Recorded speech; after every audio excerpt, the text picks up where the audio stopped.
Imagine a world ruled by supernatural powers, where blood is the most valuable treasure, and only the strong are destined to survive.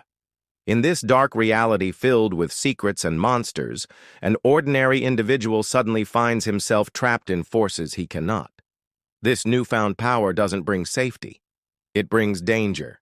Hunted by those who crave it, and feared by those who cannot control it, he is forced to walk a path he never chose. From an outcast with no place in the world, he begins to rise as an unexpected player in a conflict far. Every step forward pulls him deeper into a web of lies, hidden enemies, and truths darker than he ever imagined. The more he uncovers, the clearer it becomes. Survival will demand sacrifices, and the cost of power may be AA. Humanity is at war with the vicious Dalki. When they needed help more than ever, a new kind of hero began to emerge. For hundreds of years, humans with special abilities had hidden in the shadows. Now, they were stepping into the light. Some chose to share their knowledge to win the war, while others kept their incredible powers to themselves. Quinn had lost everything to the war: his home, his family. All that remained was a single, old book he couldn't even open. But when the book finally unlocked, it granted him a system, and his life was turned upside down. He completed one quest after another, growing more powerful with each task, until one day the system presented him with a quest he wasn't sure he could complete. It is time to feed. You must drink human blood within 24 hours.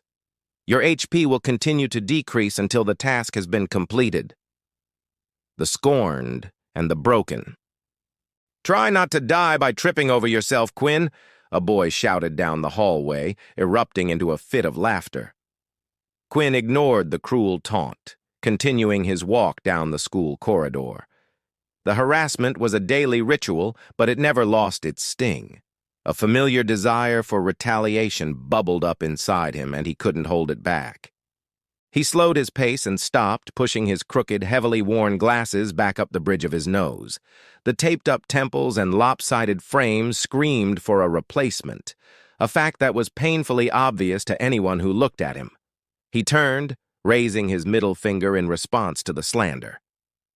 "I bet you don't even know how many fingers I'm holding up," he retorted. Enraged, the other boy clenched his fist and began to run toward Quinn. "You level 1 piece of crap! When are you going to learn you don't belong in this world?" The boy brought his hands together, and a ball of green light began to form between them. When he was just a few feet away, he thrust his hands forward, and a green beam shot from his palms. With nowhere to run and the beam too fast to dodge, Quinn knew all he could do was brace for impact and grit his teeth.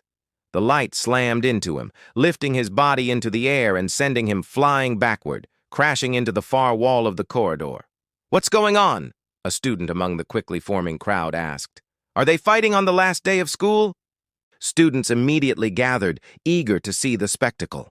A girl from the crowd rushed to the damaged wall to check on the injured student. As the dust settled, Quinn's slightly curly black hair came into view. When the smoke cleared, the girl saw who it was, and her expression froze. She instantly backed away, returning to her friends as if nothing had happened. The moment she rejoined her group, she saw them laughing at her. "I can't believe you tried to help him," one said. "I didn't see who it was," the girl retorted, her cheeks flushed with embarrassment. Quinn slowly picked himself up and retrieved his glasses from the floor. To his dismay, one of the hinges had broken again. Instead of putting them back on, he let them dangle from his hand. Damn it, not again. It was the last day of school, and Quinn had hoped to make it through without incident. He was sick of their actions, but he wasn't the type to ignore them either. He had seen what happened to those who kept their heads down and tolerated the abuse. Their treatment was far worse than his own. He didn't bother to linger like the other students. He picked up his broken glasses and left the school. As he walked past, he saw students gathered in small circles, some laughing, others crying, convinced this was the last time they'd ever see each other. But Quinn wasn't part of any of that, and he didn't want to be. The cliques wouldn't welcome him anyway. He was the odd one out. When he finally arrived home, he immediately went to work. His single-bedroom apartment, just large enough for a bed and a desk, was provided by the government since he was a 16-year-old orphan. A television was mounted on the wall, but he only ever used it for background noise. On his bed lay a single suitcase containing all his worldly possessions, neatly packed. He walked to a cabinet, pulling open a drawer to reveal a single, large, thick, hard-bound book weighing about half a kilo. Its cover was a lighter shade of blood, with the lonely, swampy brown fronts of an upper and lower jawbone in the center. The upper jaw had 4 separated fangs, while the lower had 2 sharp teeth on the ends and 5 evenly spaced ones in the middle.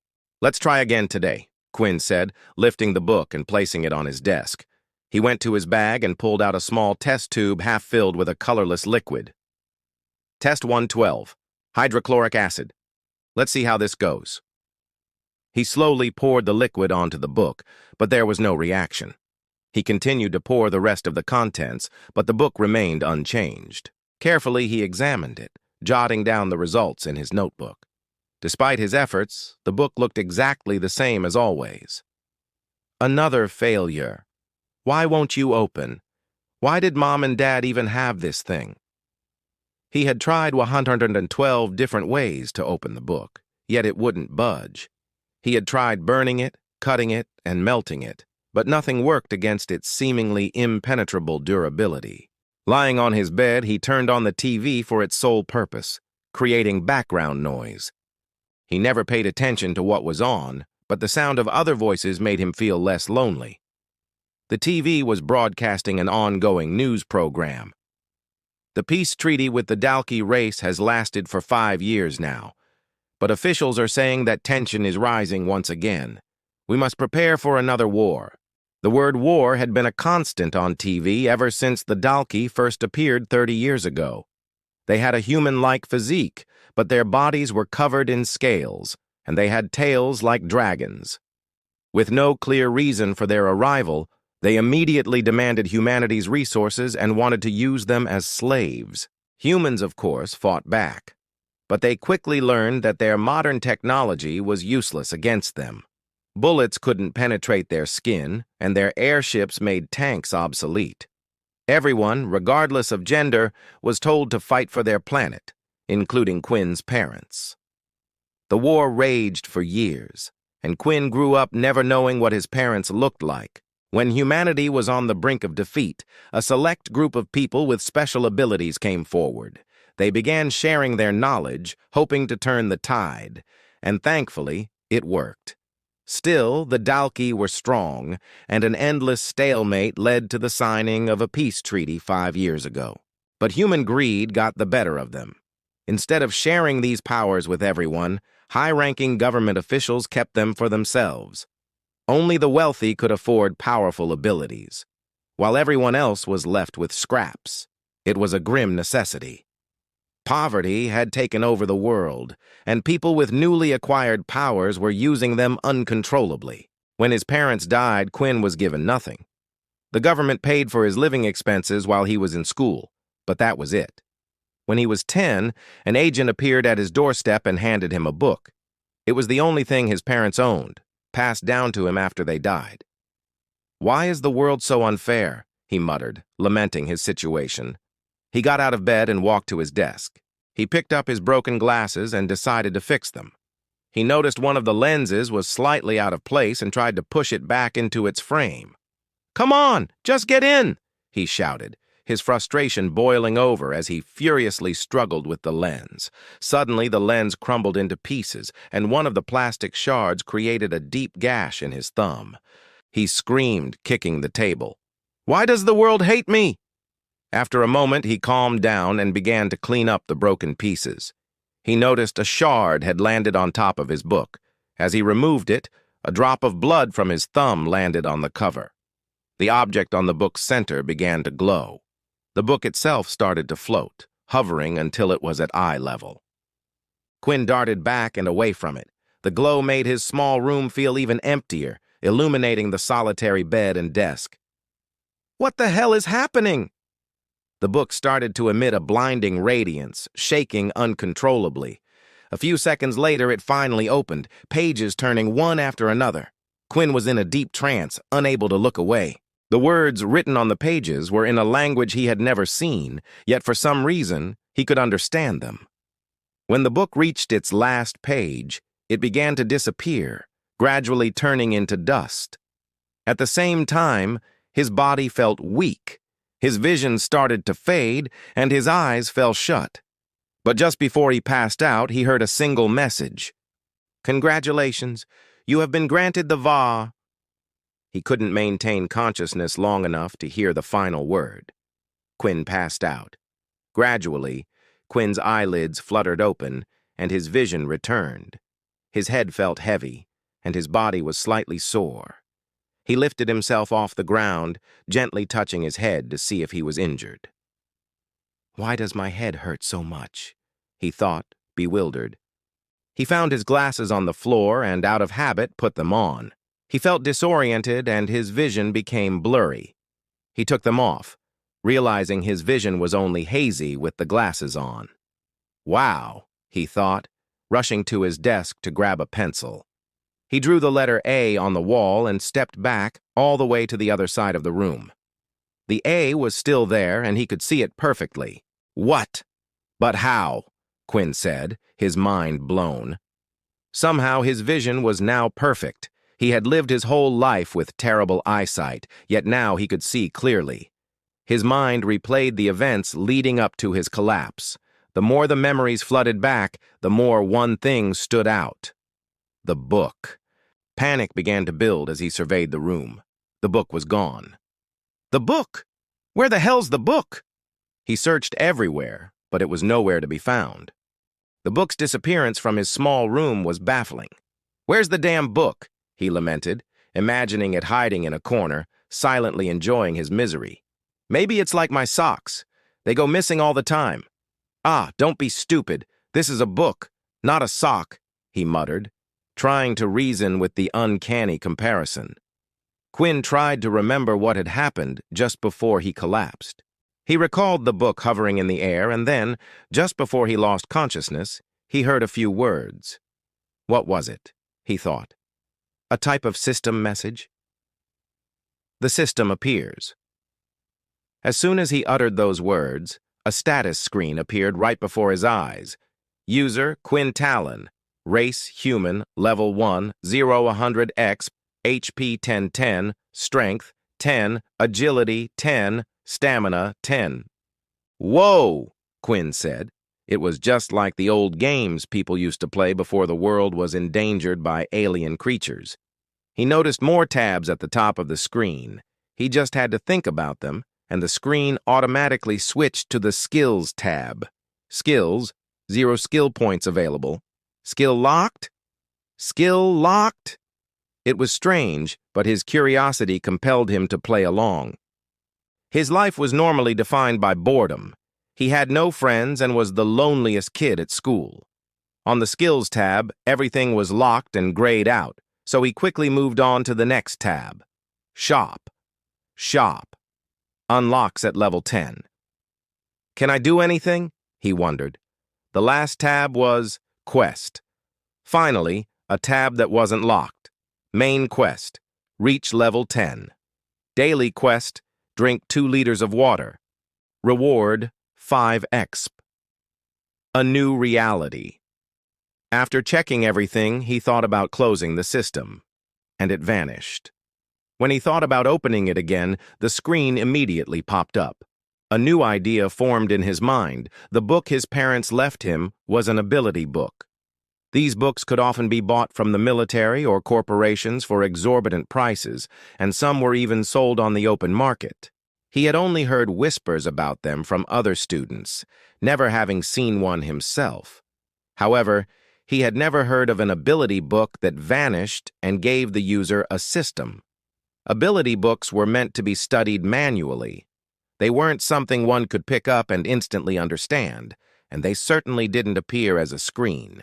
A smile slowly spread across his face. This was fantastic news.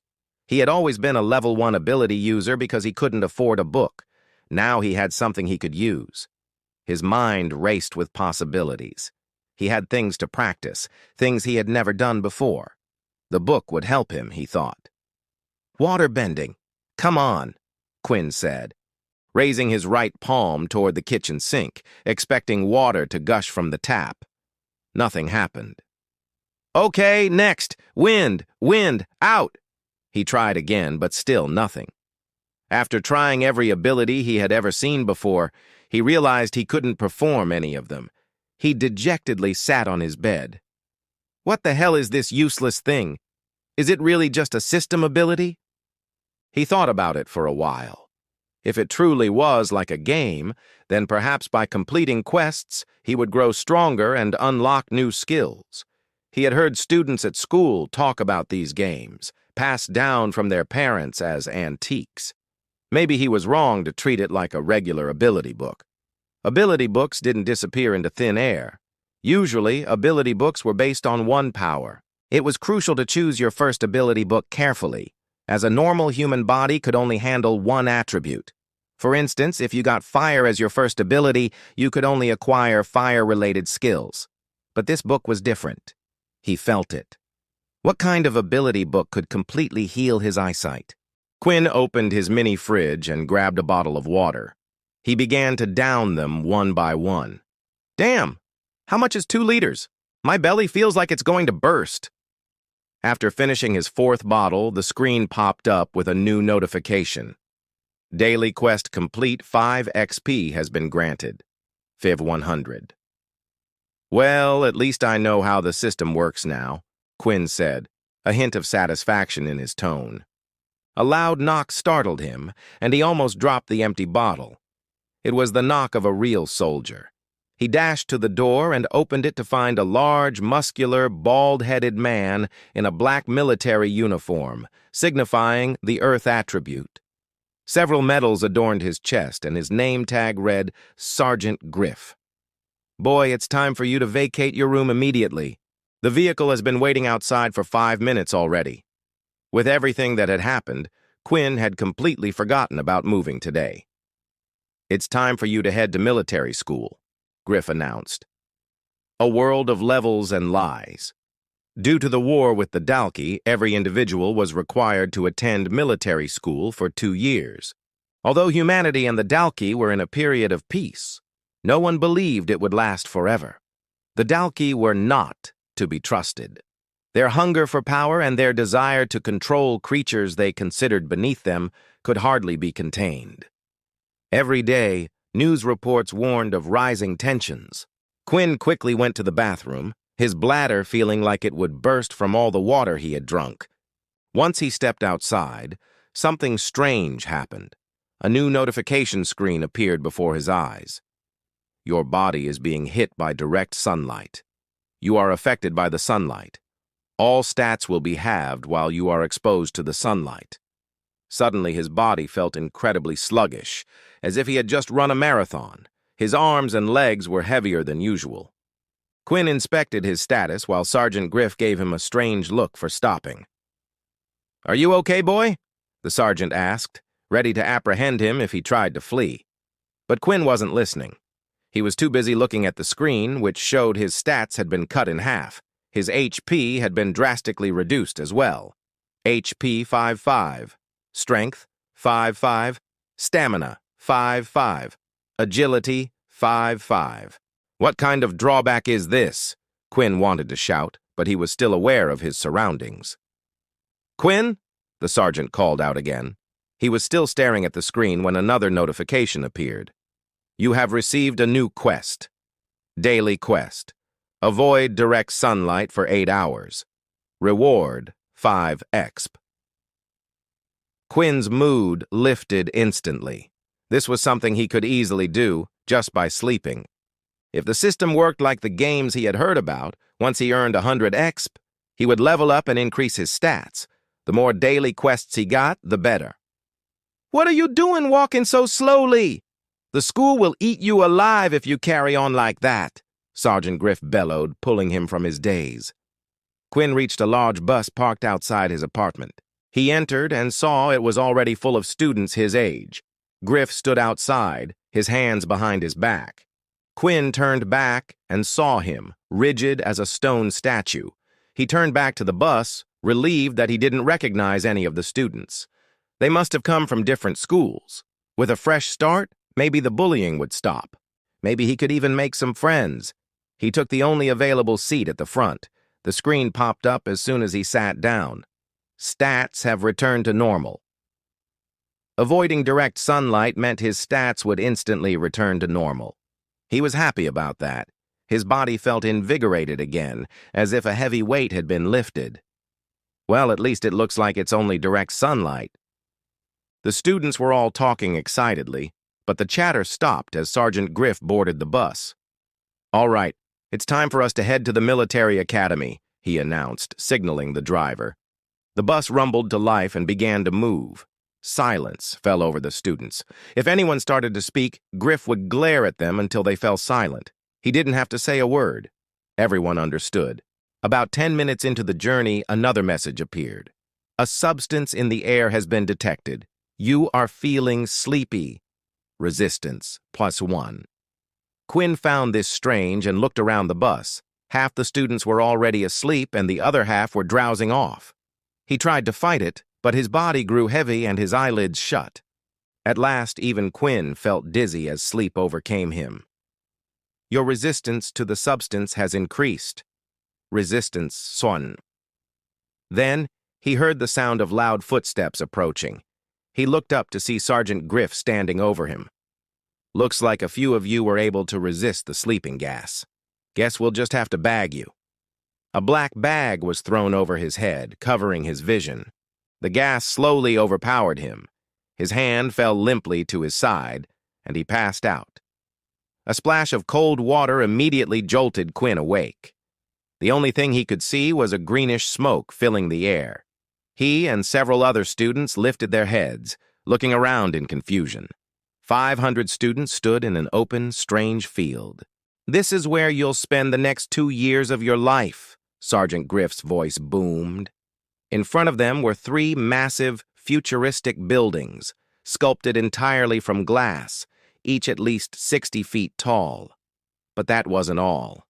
They were on an elevated platform overlooking a hidden city. Everyone was dressed in a military uniform, and technological marvels were everywhere. The technology was far too advanced for their time. Mechs moved crates. Enormous building machines laid glass panels on a skyscraper under construction without anyone inside, and flying ships followed a specific path in the air. Levitation trains ran on invisible rails. Some of this technology had yet to be made public. After the First War, humans had made huge technological leaps by salvaging Dalki equipment. The military had kept most of it for themselves, claiming it was too dangerous for the public. When Quinn finally stopped gawking, he felt a weight on his hand and noticed a digital watch on his wrist. Its screen was blank. "On your wrist is your lifeline," Griff said. "It will identify you as a student at this military base. It will allow you to access certain areas, pay for food, and all sorts of other things. When not in use, it will display a number, your corresponding power level." Quinn felt like he was listening to a foreign language, and the confused faces of the other students confirmed he wasn't the only one. He had hoped military school would be a new beginning, but it seemed like the same old game, just in a new location. "We will immediately begin testing your respective levels. Don't move until you are called forward, understand?" Griff shouted with a frightening smile. Everyone simply nodded. "Good luck!" When abilities were first discovered, people quickly realized some were far more powerful than others. The abilities were different for each person, dependent on how many mutant cells could be activated in the body and how much a person could withstand. Soon after, the power level system was introduced, with 8 total levels. These levels indicated the number of mutant cells, but not the strength of the ability itself. The military further divided them into subcategories like 1.1, 1.2, all the way to 1.9. People obtained abilities in 2 ways, through a family bloodline known as originals, or by learning one from an ability book. During the war, Some people under extreme stress began to exhibit powers. Scientists called it humanity's last stand. These new superheroes realized they could share their powers.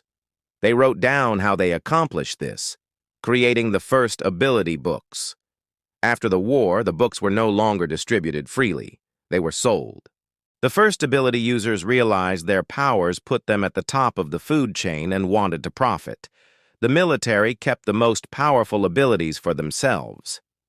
Ability books ranging from level 1 to 5 were sold to the public, while corporations and the military conspired to keep higher-level versions for themselves. If you were an ability user, you were either an original or had learned from a book. Originals were typically stronger and could reach higher levels. Some originals never shared their abilities at all, keeping them exclusive to their bloodline. Originals usually had the strongest abilities, ones that couldn't be measured by the power system. After his parents' death, Quinn had no family to support him. He couldn't afford even the cheapest ability book, and as far as he knew, his family wasn't an original bloodline. Now, after all these years, he seemed to have obtained an ability. He had never heard of an ability book like his, so he had no clue what power level his cells had mutated to. The books usually contained a technique to help master the ability. But his book had disappeared, taking the knowledge with it. He lifted his hand to look at his watch. It read 1. He looked around and saw everyone else's watches showed the same number. Sergeant Griff began calling names in groups of 5. The students were then transported to be tested. At first, Quinn was hopeful, but the screen that popped up next filled him with dread. You are being hit by direct sunlight. All stats will be halved. He had no idea how good 10 strength, 10 agility, and 10 stamina were, but he knew they were better than his current 5. If his eyesight was any indication, his normal stats were at the peak of a regular human. But right now, he felt incredibly weak and sluggish. His body was hot, and he was sweating. He was glad he had drunk so much water beforehand. "Hey, are you okay?" a stranger next to him asked. The stranger had slick blonde hair, hazel green eyes, a chiseled face, and a sharp jawline. He was 6'2", a stark contrast to Quinn's 5'11". He was the type of person Quinn normally avoided, the kind who attracted attention. "If you want, I can call someone for help," the stranger offered. "It's okay. I'm just a little nervous about the testing," Quinn lied, trying to stand up straight despite his exhaustion. The stranger looked at him with concern. Quinn was skinny and didn't have much muscle. He looked weak, a perfect target for bullying. Quinn sighed. If he was rated level 1 again, the same thing would happen here. "Well, don't be.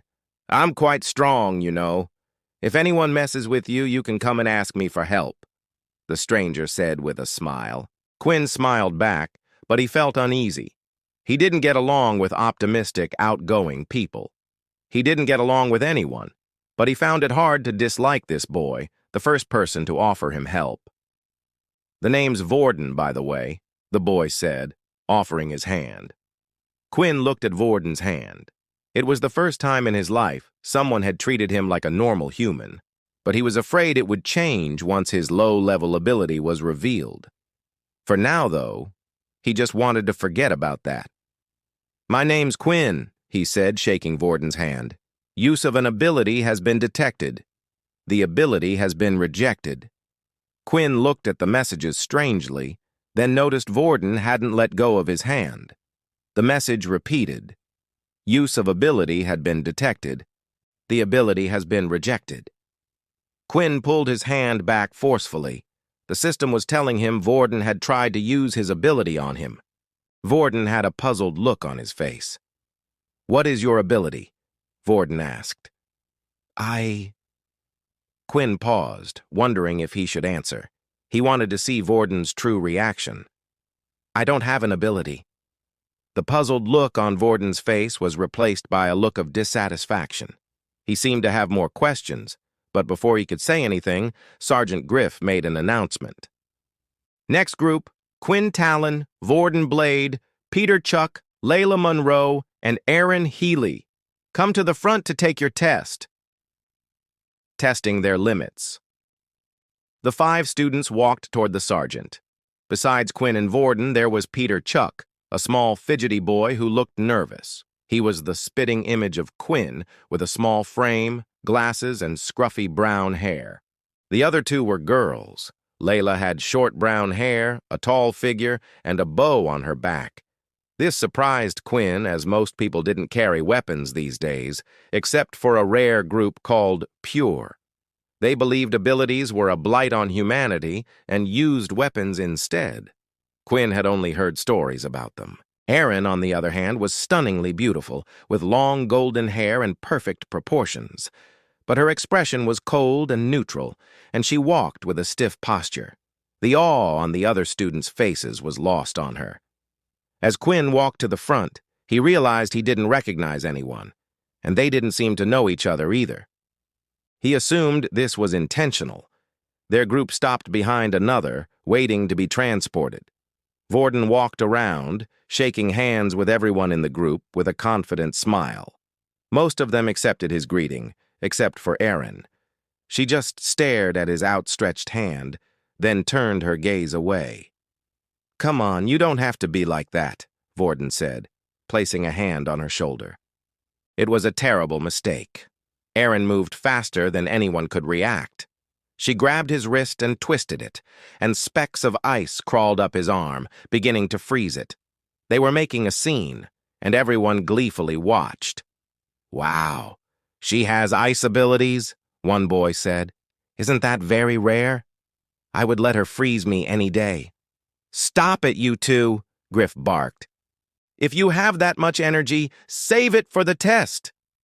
Erin immediately dropped Vorden's hand, leaving him gasping in pain. Slowly, his arm defrosted. He scrambled back in line behind Quinn, his face flushed with embarrassment. "Can you believe her?" Vorden complained. "I nearly lost my hand." "You can't just go around touching people without their permission," Quinn replied. "Yeah, I know. She's lucky I didn't wipe the floor with her just because she's a pretty girl." His words created a crowd of enemies, all of them Erin's admirers. Instinctively, Quinn moved away, hoping no one would mistake them for friends. At last, Quinn and the others were called forward and told to stand in a square drawn with white lines. A hooded man stood nearby. "Send them away," Griff ordered. The hooded man placed his hands on the ground, and the square lit up with a bright purple light. "An ability to transport others, huh?" Vorden whispered to Quinn. "What a rare ability." The fields faded from sight, and they were enveloped in a whirlwind of colors. The next second, they were in an empty wasteland. 2 people stood before them, a woman in black and a man with a hidden face. Quinn couldn't make out their ranks. The woman held a tablet, thumbing through it. She ignored the group until she was finished, then shifted her gaze to the students. "Hello, I am Jane, and I will be in charge of your test today. Once the test is complete, I will update your information, and your score will be reflected on your wristwatches." Quinn noted that her face was as expressionless as Erin's. "Now, who should we call first?" "Oh, it looks like we have a couple of previously leveled ones," Jane said, her eyes on the tablet. The information had been transferred from their previous schools. "Peter Chuck, step forward." The nervous Peter did as he was told, looking even more frightened than before. He looked like he would fall over at any second. "What is your ability?" Jane asked. "Hey, I don't have any ability," Peter answered quietly. Quinn and the others now understood why he was so nervous. Having no ability wasn't rare. The war had created many orphans like Quinn who couldn't afford a book. "Don't be afraid, Peter," Jane said. "Here, take this." The hooded man beside her conjured a book out of thin air and handed it to her. She gave it to Peter. For me? You're just giving this to me for free?" Peter asked, his voice full of excitement. "Thank you." "Study the book in your own time. When you learn to use it, you can come back and redo the test, but for now, I'll temporarily award you a level 1 power status." Peter didn't care about the status. He only felt hope. His life could finally turn around because of this book. "Quinn Talon, step forward," Jane ordered, looking at him. Quinn did as he was told. "What is your ability?" Quinn thought the whole charade was ridiculous. The tablet clearly had his information. They knew he had no ability and couldn't afford one. Yet he struggled to answer. Before military school, he had done some research. Unlike Peter, he knew the military gave ability books to all students without powers. Everyone got a level 1 Earth ability book. This made students indebted to the military, who had a monopoly on Earth-type ability and skill books. If you wanted to get stronger, you had to stay loyal. Before getting his system, Quinn had planned to accept the book. An Earth ability was useful for construction, a stable career. But now, he already had an ability, so the book was useless. And he was sure they would keep tabs on everyone, expecting him to use Earth powers one day. Quinn took a deep breath and answered, "I don't have an ability." Just like with Peter, the hooded man conjured a book and handed it to Jane. Her eyes were cold and emotionless as she gave it to him. Quinn took the book, and a screen appeared before him. Unable to learn this ability, "Would you like to convert the book into 10 exp?" The second message genuinely surprised him. He was tempted to take it for the exp, but he knew there would be questions later. "I'm sorry, but I don't want it," Quinn said, handing the book back to Jane. The instructor raised her eyebrows, the first sign of emotion she had shown. In her 5 years, this was the first time someone with no ability had rejected the book. "Please, give me a moment." Jane walked away from the group, who were all staring at Quinn like he was a freak. She activated a comm in her ear. "A student named Quinn Talon doesn't want to accept the ability book. I await instructions on how to deal with this outlier." "No need to force him.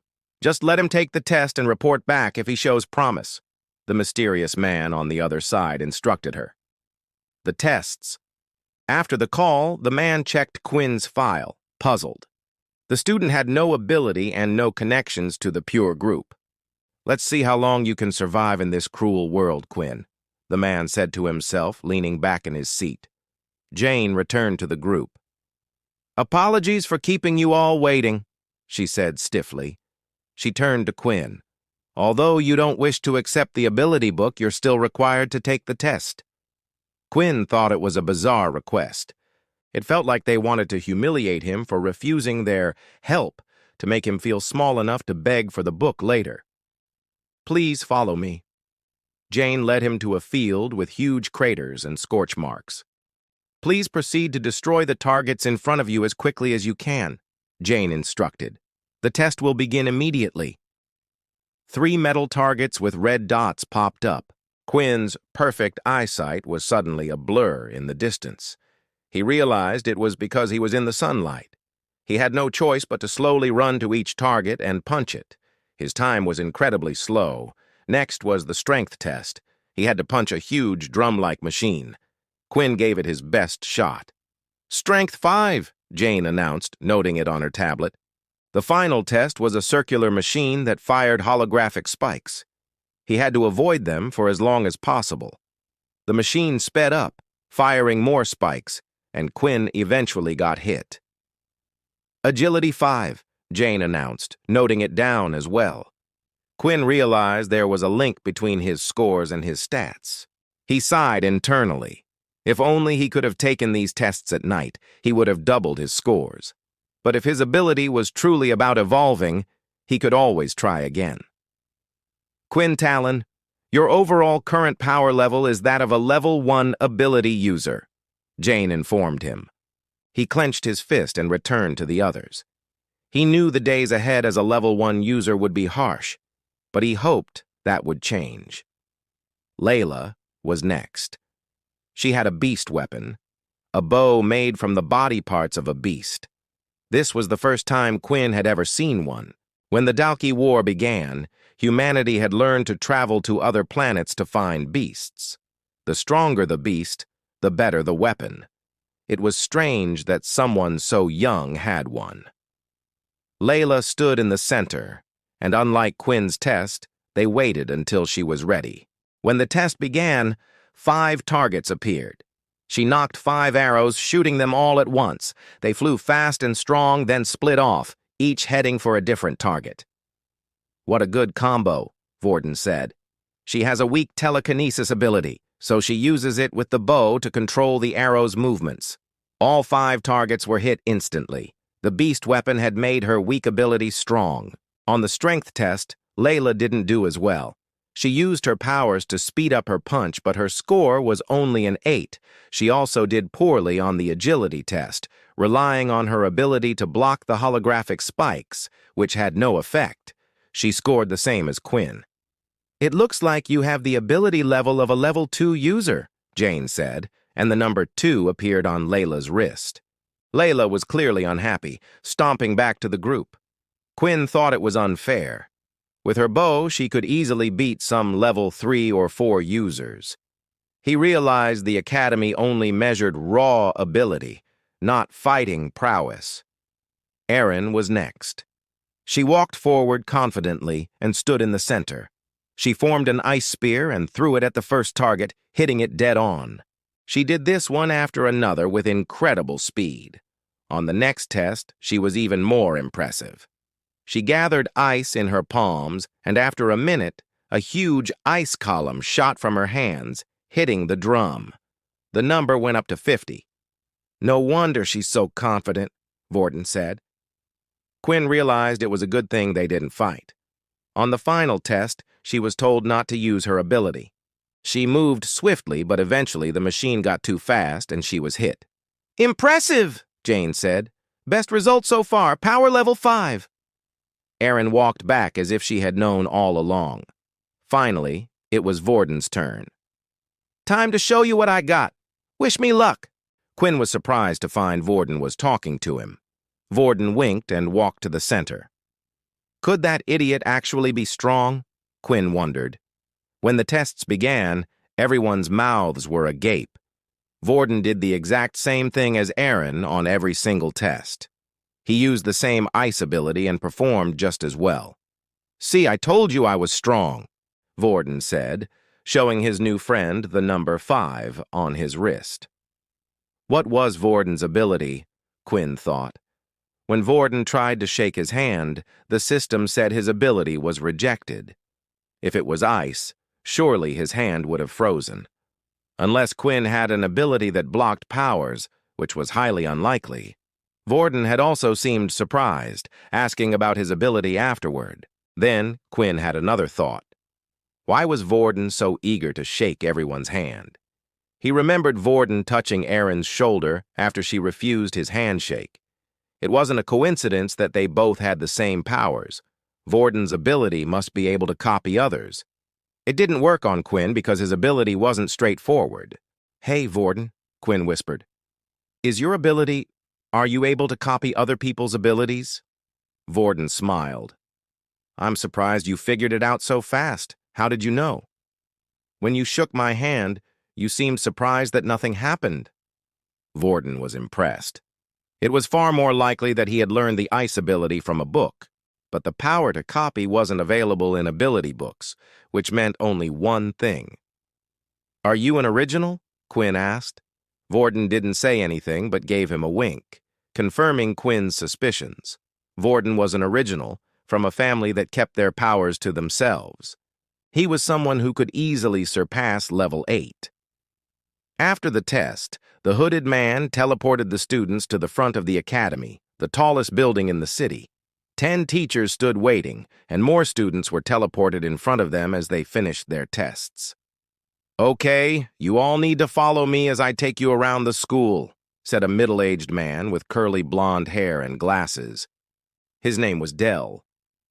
He smiled the whole time. "You guys should start to get to know each other," Dell said. "After all, the people you are with now will be your classmates." Everyone started talking, but Quinn noticed something. The mid-level students were trying to befriend the high levels, while the low levels were ignored. Quinn and Peter were the only 2 level 1s, and they were pushed to the back. Peter was trudging along with his head down, but Quinn had expected this. Suddenly, a familiar voice called out his name. "There you are. Vorden said. Man, people just started jumping all over me. I looked over and you were gone. Come on, let's look around together, friend. Quinn thought Vorden was strange, but not in a bad way. Vorden then noticed Peter. Come on, stop being a downer and you come over here too. Peter pointed to himself. Who else do you think I'm talking to? Vorden asked. The three of them hung out at the back as Dell showed them around. They saw the battle arena, homerooms, and sports rooms. But Quinn was only interested in the library. The library is split into 3 floors, Dell explained. First-year students can only access the first floor, second-year students can access the second, and the last floor is only for military personnel. Quinn was interested because it contained books unavailable to the public. He hoped he could find information about his ability on the first floor. The tour ended at the dorms. And this is where you will be living, Dell said. Once you've dropped off your things, you can explore. There are no lessons today. Each student was given a paper with their room number. Quinn saw Vorden coming toward him. Hey, Quinn, what room number did you get? Vorden asked. 23? No way. You're kidding, right? I got the same number. Maybe fate is really bringing us together. Maybe, Quinn replied. Somewhere down the hall, 2 other students were talking. Whoa! What happened to you? One asked. I don't know, man. Some guy just appeared and hit me out of nowhere, forcing me to swap room numbers. Should we try to get it back? Nah, if I saw his wrist correctly, it said he was a level 5. Best if we just leave it. Theories and new quests. After unpacking, Quinn was free to explore. It was still noon, and he had plenty of time. He was sharing his room with Vorden and Peter. The room was empty except for 3 beds, a desk, and a cupboard for each of them.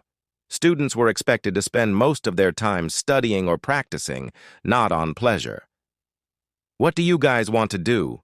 Vorden asked. I'm still unpacking, Peter replied. You two don't have to wait for me.